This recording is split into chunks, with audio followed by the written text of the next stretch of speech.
समर सिंह और अमरीश दोनों भाई थे। उनकी जमींदारी थी और आसपास के कई गांव के वो सबसे अमीर लोग थे। उन दोनों की शादी भी हो चुकी थी। उनके खानदान में सालों से चली आ रही एक प्रथा थी कि उस घर में कभी भी किसी भी लड़की का जन्म नहीं हुआ था। समर सिंह की पत्नी विभा के यहाँ भी अब 2 बेटे हो चुके थे और अमरीश की पत्नी अचला 9 माह से गर्भवती थी, जो इस समय अपने मायके में थी। माँ, मुझे बहुत डर लग रहा है। मैंने सुना है मेरे ससुराल में आज तक कभी भी किसी बहू को बेटी नहीं हुई है। अगर मुझे बेटी हुई तो? कैसी बातें कर रही है? जब तू अपने मुंह से कह रही है कि उस खानदान में आज तक कभी कोई बेटी नहीं हुई, तो तेरे यहाँ बेटी कैसे हो सकती है? मैं भी खुद को यही सोच सोच कर खुश कर लेती हूँ, लेकिन फिर डर लगता है कि बेटी हुई तो। और एक दिन अचला को प्रसव पीड़ा होती है। वो 2 जुड़वा बेटियों को जन्म देती है और जब इस बात का उसे पता चलता है तो वो रोना शुरू कर देती है और अपनी बेटियों का मुंह भी नहीं देखती। अब इनमें इन दोनों लड़कियों का क्या कसूर? जरा देख तो इनकी तरफ। दोनों एक जैसी दिखाई देती हैं। कितनी सुंदर है। और इनकी आंखें देख, हल्के हरे रंग की आंखें हैं, बिल्कुल परियों जैसी। माँ, मेरे ससुराल में अभी खबर मत करना कि मैंने बेटियों को जन्म दिया है। तुम कह दो कि उसका बेटा जन्म लेकर गुजर गया। पागल हो गई है क्या? क्या बोले जा रही है? 2 इतनी प्यारी बेटियां हुई हैं और तू इन्हें मरा हुआ कह रही है? माँ, मैं तेरे आगे हाथ जोड़ती हूँ। मेरी कोई इज्जत नहीं रहेगी ससुराल में। बस तू कह देना कि बेटा हुआ था, गुजर गया। और तेरी 2 बेटियों का मैं क्या करूँ? माँ, इस गांव में कितने लोग होंगे जिनके यहाँ बच्चे नहीं होते। ये दोनों लड़कियां उनको दे दो और थोड़े बहुत पैसे मेरी तरफ से दे देना। अचला की माँ ने उसे बहुत समझाने की कोशिश की, लेकिन वो अपनी जिद पर अड़ जाती है। फिर उसकी माँ उन दोनों सहेलियों को गांव के ही एक गरीब किसान धर्मचंद को दे देती है। धर्मचंद, मेरी किसी खास की ये दोनों बेटियां हैं। इन्हें अच्छे से पाल पोस कर बड़ा करना। कभी किसी चीज की जरूरत हो तो मुझसे मांग लेना। आपकी बड़ी कृपा है। मेरे घर तो लक्ष्मी सरस्वती दोनों आ गई हैं। मेरी बड़ी इच्छा थी कि मेरे यहाँ पर संतान हो, पर नहीं हो पाई। अब मैं इन दोनों को बहुत लाड़ प्यार से पालूंगा। और ये पैसे हैं, इन्हें भी अपने पास रख ले। और हाँ सुन, कभी किसी को पता न चले कि ये दोनों बेटियां मैंने तुझे दी हैं। धर्मचंद अचला की माँ से वादा करता है। उसके बाद अचला की माँ अचला के ससुराल में कहलवा देती है कि बेटा हुआ था, गुजर गया। ये सुनकर अमरीश अचला को लेने उसके मायके आ जाता है। रो मत, हमारी किस्मत में अभी संतान का सुख नहीं है, पर तुम देखना, जल्दी हमारे आंगन में 2 बेटे खेला करेंगे। हाँ हाँ, बिल्कुल, भगवान हमारे ऊपर अपनी कृपा जरूर दिखाएगा। अमरीश अचला को लेकर अपने घर आ जाता है। वहाँ पर विभा को जब पता चलता है तो वो बहुत दुखी होती है और अचला से कहती है, परेशान मत हो, ऐसा हो जाता है। अगली बार देखना तेरे यहाँ पर जुड़वा बेटे होंगे। आपके मुंह में घी शक्कर दीदी, भगवान मेरी गोद जल्दी भरे। और उधर धर्मचंद और उसकी पत्नी दोनों बहुत खुश थे। वो उन दोनों बेटी का नाम दुर्गा और लक्ष्मी रखते हैं। उनसे जितना भी हो सकता है वो उन दोनों के लिए करते हैं। धीरे धीरे वो बड़ी होने लगती हैं। उनका दूध सा सफेद रंग, उनकी हरी आंखें, जो भी उन्हें देखता बस देखता रह जाता। धर्मचंद ने भी फिर कभी अचला की माँ से संपर्क करने की कोशिश नहीं की और न ही कभी उनसे उन लड़कियों के लिए पैसा मांगा। इनका पालन पोषण हमारे यहाँ ही लिखा हुआ था, लेकिन देखो तो किस्मत कैसे गरीब घर में आई है। तुम एक बार जाकर सेठानी से कहो तो सही। सुन लाजो, आज तूने ये बात अपने मुंह से निकाल दी, लेकिन इसके बाद मैं ये बात तेरे मुंह से कभी ना सुनूं। ये मेरी बेटियां हैं, इनको पालने पोसने का काम मेरा है। मैं तो अपनी दोनों बेटियों को खूब पढ़ाऊंगा लिखाऊंगा। लक्ष्मी और दुर्गा धीरे धीरे बड़ी होने लगी। वो दोनों पढ़ाई में नहीं, घर के कामकाज में बहुत अच्छी थीं और दोनों बहनें बहुत ही मधुर गाती भी थीं। और उधर अचला के यहाँ कोई संतान ही नहीं हुई। उसके बाद 10 साल बीत गए। रो क्यों रही है? हमारी किस्मत में लगता है संतान का सुख है ही नहीं। नहीं नहीं, ऐसा मत कहो। मुझे मेरे आंगन में बेटा चाहिए। कितनी तो कोशिश कर चुके हैं, हर डॉक्टर को दिखा चुके हैं, लेकिन सबने मना कर दिया। अब हम क्या कर सकते हैं? हमें इसी में ही सब्र करना होगा। उधर दोनों भाइयों का बंटवारा हो जाता है। समर सिंह अपने परिवार को लेकर दूर शहर में जाकर रहने लगता है। धीरे धीरे समय अपनी गति से आगे बढ़ रहा था और दोनों ही बहनें 18 साल की हो जाती हैं। धर्मचंद को उन दोनों के विवाह की चिंता सताने लगती है। एक दिन अमरीश का भाई जब उनसे मिलने के लिए गांव आता है। देखो अमरीश, मैं जानता हूँ औलाद घर में ना हो तो बहुत दुख होता है। मेरी बात मान, मैं कब से तुझे कह रहा हूँ कि दूसरी शादी कर ले। नहीं नहीं भैया, अचला से बहुत प्यार किया है। औलाद मेरे ही नहीं, उसके भी नहीं है। और फिर आपके बच्चे तो मेरे ही बच्चे हैं ना। हाँ मेरे भाई है तो वो इसी खानदान के बच्चे, लेकिन अपने बच्चों की बात ही कुछ और होती है। तू मेरी बात मान, दूसरी शादी कर ले। ये बात अचला सुन लेती है। उसके दिल को बड़ा ही धक्का लगता है। समर सिंह के जाने के बाद वो फूट फूट कर रोने लगती है। रो मत, तुमने क्या सोचा? भाई कहेगा और मैं शादी कर लूंगा? नहीं नहीं, हम दोनों बुढ़ापे तक एक साथ ही रहेंगे। पर कभी कभी दुख तो मेरे को बहुत होता है। भगवान मुझे एक औलाद तो दे ही सकता था, बेशक वो मुझे बेटी दे देता। ये सुनकर अंचला हक्की बक्की रह जाती है और वो अम्बरीश की तरफ देखती है। ऐसे क्या देख रही हो? मैं सच कह रहा हूँ, अगर मेरे यहाँ बेटी होती तो हमारे पूरे खानदान की वो इकलौती लड़की होती। हम सबको बड़ी इच्छा थी कि हमारे यहाँ एक बेटी होनी चाहिए। मैं उसे बड़े लाड़ प्यार से पालता और उसकी शादी भी ऐसे घराने में करता कि सारी दुनिया देखती रह जाती। ये तुम क्या कह रहे हो? तुम्हें तो हमेशा से ही बेटों की इच्छा थी। हाँ, मैं इस बात से मना नहीं कर रहा कि मुझे बेटों की इच्छा नहीं थी, लेकिन अगर मेरे को बेटी भी होती तो मुझे उतनी ही खुशी होती अचला। आखिर होती तो वो हम दोनों की बेटी ना। मैं तो हमेशा डर ही रही थी कि तुम तो हमेशा बेटा चाहते थे। हे भगवान, ये मुझे क्या हो गया? मेरे हाथों अनर्थ हो गया। मैंने अपने ही हाथों अपनी दुनिया उजाड़ ली। मुझे बद्दुआ लगी है उन दोनों की, तभी तो मेरे यहाँ फिर कभी कोई औलाद ही नहीं हुई। अचला दहाड़े मार मार कर रो रही थी। वो अपने आप को कोस रही थी, उस पल को कोस रही थी जब उसने अपनी दोनों जुड़वा बेटियों की शक्ल नहीं देखी और उन्हें किसी को दे दिया। उसको इस तरह रोता देखकर अम्बरीश को समझ में ही नहीं आया और उधर अचला रोते रोते बेहोश हो गई। तब अम्बरीश ने डॉक्टर को बुलाया और डॉक्टर ने, चौधरी साहब, आपकी पत्नी को कोई बहुत बड़ा सदमा लग गया है। मैं कुछ दवाइयां दे रहा हूँ, लेकिन आपको अब इनका बहुत ज्यादा ख्याल रखना होगा। लेकिन ऐसे अचानक से सदमा कैसे लग सकता है? हम दोनों तो आराम से बात कर रहे थे और अचानक से ही इसने रोना पीटना शुरू कर दिया और फिर बेहोश हो गई। आप जरा अपनी बातों पर गौर कीजिए। आप दोनों किस बारे में बात कर रहे थे और वो किस बात पर रोई? हो सकता है उसी में ही इस बात का कोई हल छुपा हो। डॉक्टर के जाने के बाद अम्बरीश इधर से उधर कमरे में घूम रहा था। अचला अभी भी बेहोश थी। फिर अम्बरीश को अचला के शब्द अपने कानों में सुनाई देने लगे। आपको तो बेटा चाहिए था ना? मुझे उन दोनों की बद्दुआएं लगी हैं। ये अचला क्या कह रही थी कि इन दोनों की बद्दुआ लगी है उसे? अब वो उसके होश में आने का इंतजार कर रहा था और उधर धर्मचंद के यहाँ दुर्गा और लक्ष्मी के लिए रिश्ता आया हुआ था। देखिए, मैं अपनी दोनों बेटियों की शादी एक साथ ही करना चाहता हूँ, लेकिन मैं इतना अमीर नहीं हूँ। 4 लोगों को लेकर आ जाइए, हम लोग शादी कर देंगे। अरे ऐसे कैसे 4 लोग लेकर आ जाए?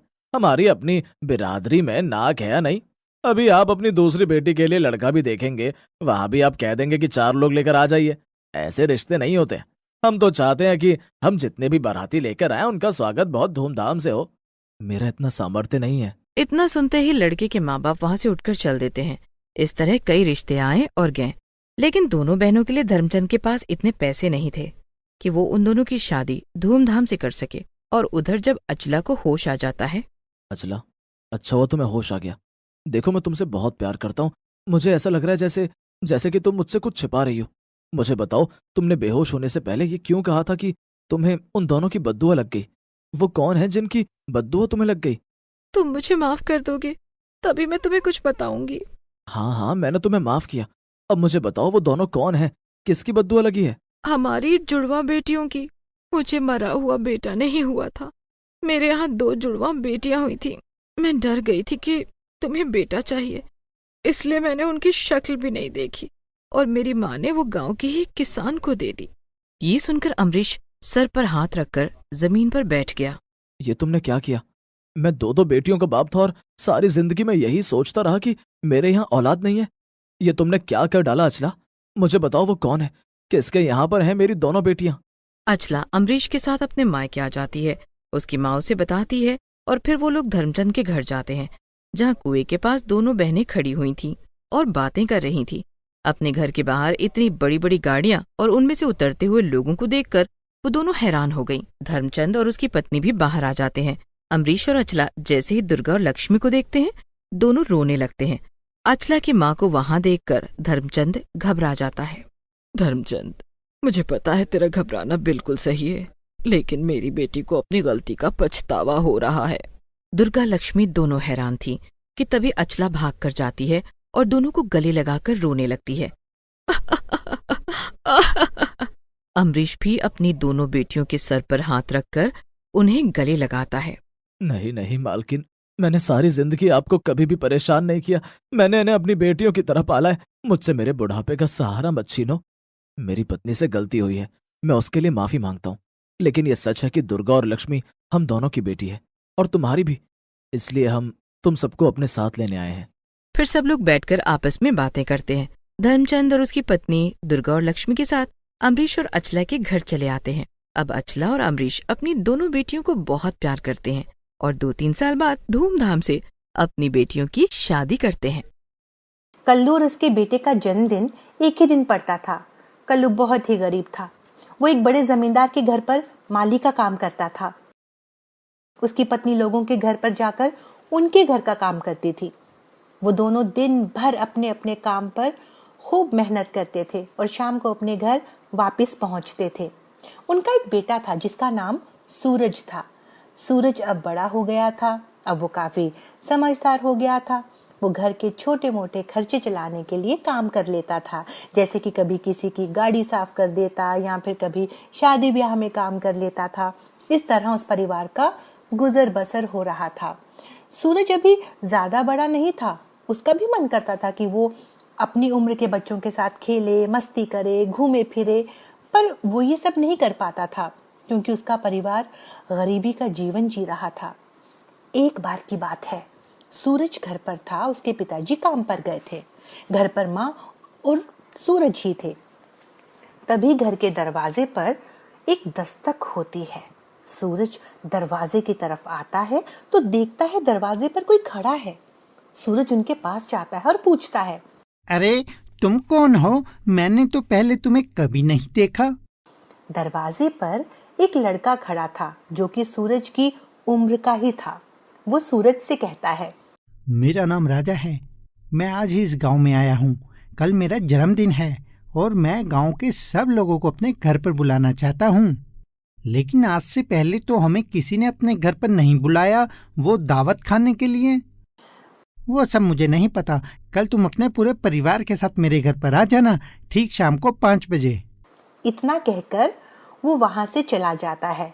सूरज अंदर आता है और अपनी माँ से कहता है, माँ, ये जन्मदिन क्या होता है? वो राजा हम सबको अपने घर पर बुलाने आया था। हम चलेंगे ना माँ? उसकी माँ चुप रहती है। उसे समझ नहीं आ रहा था कि वो सूरज को क्या कहे। वो उसकी बात तो टाल देती है और कहती है, कुछ नहीं बेटा, कल चलेंगे, तू तैयार रहना। ऐसा कहकर वो भी अपने काम पर चली जाती है। शाम को सूरज के पिताजी घर आते हैं। घर आते ही सूरज अपने पिताजी से पूछता है, पिताजी, ये जन्मदिन क्या होता है? उसके पिताजी उसे कहते हैं, कल हम जहाँ पर जा रहे हैं वहाँ जाकर देख लेना कि जन्मदिन क्या होता है। कुछ देर बाद सूरज सोने चला जाता है।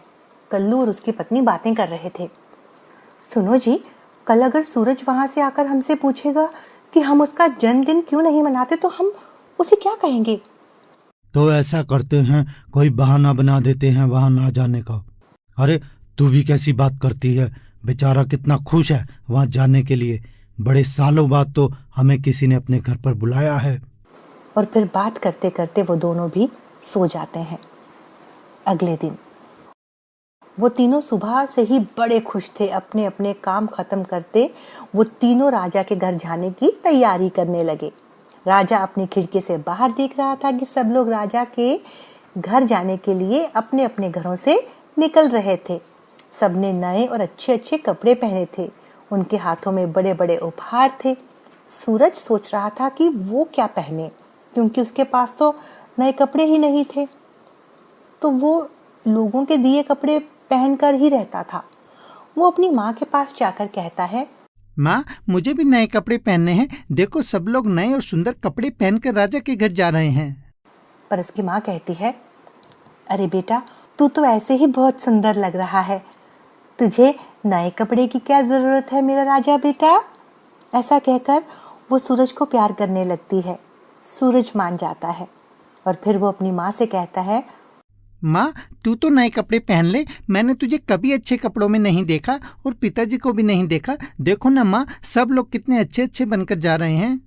वो जिद करने लगता है, पर उसकी माँ उसे समझाती है और वो तीनों राजा के घर के लिए निकल जाते हैं। जैसे ही कुछ दूर पहुंचते हैं, दूसरे लोग उन्हें देखकर हंसने लगते हैं, क्योंकि वो तीनों बहुत ही गरीब दिख रहे थे। कुछ देर बाद वो तीनों राजा के घर पहुंच जाते हैं। वहां की चकाचौंध देखकर उन तीनों की आंखें फटी की फटी रह जाती हैं। सब लोग उन्हें बड़े अजीब ढंग से देख रहे थे और उन्हें देखकर हैरान भी थे, पर कल्लू ने उन लोगों पर ध्यान नहीं दिया। वो राजा से मिलते हैं। राजा उन्हें खाना खाकर जाने के लिए कहता है। कल्लू, उसकी पत्नी और सूरज पेट भरकर खाना खाते हैं और अपने घर चले जाते हैं और सो जाते हैं। दूसरे दिन, माँ मुझे भी अपना जन्मदिन मनाना है। माँ मैं कब पैदा हुआ था? उसकी माँ कहती है, ठीक है बेटा, मना लेना, अभी मैं काम पर जा रही हूँ, शाम को आकर बात करती हूँ। कुछ देर बाद उसके पिताजी आते हैं। सूरज भागकर अपने पिताजी के पास जाता है और पिताजी से भी वही बात कहता है। उसके पिताजी भी उसे वही बात कहते हैं और काम पर चले जाते हैं।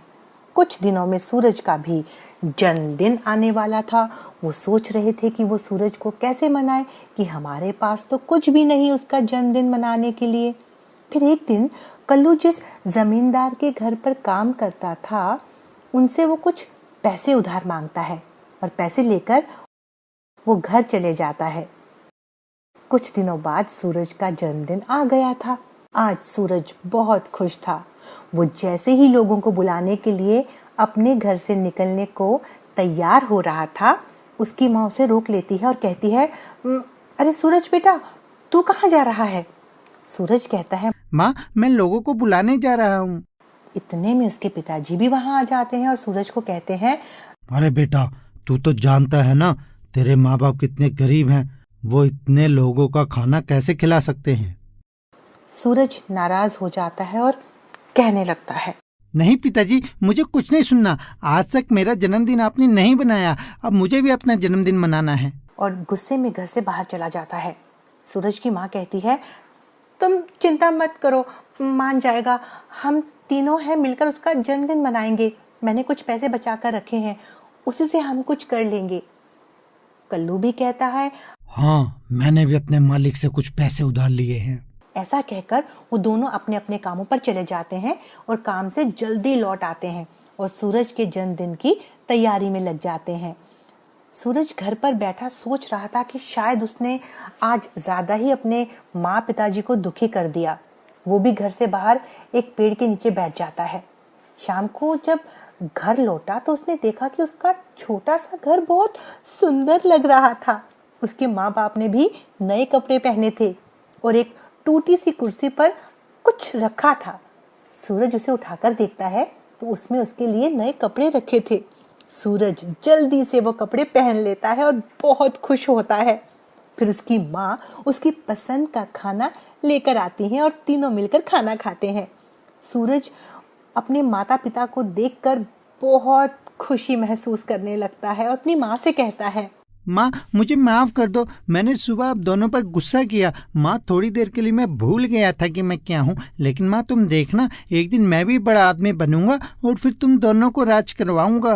हाँ बेटा, तू मेरा राजा बेटा है, तू जरूर बड़ा आदमी बनेगा एक दिन। तभी उसके पिताजी वहाँ पर केक भी रख देते हैं। ये है हमारे सूरज का जन्मदिन का केक। सूरज केक देखकर बहुत खुश हो जाता है। बेटा, अगले साल हम इससे भी बड़ा केक लेकर आएंगे तुम्हारे जन्मदिन पर। हाँ बेटा, तुम्हारी माँ ठीक कहती है, अगले साल हम तुम्हारा जन्मदिन और भी अच्छे से मनाएंगे। ऐसा कहकर वो सूरज को गले से लगा लेते हैं। तो इस तरह गरीब का जन्मदिन भी अच्छे से मन गया। तीनों आज बहुत खुश थे।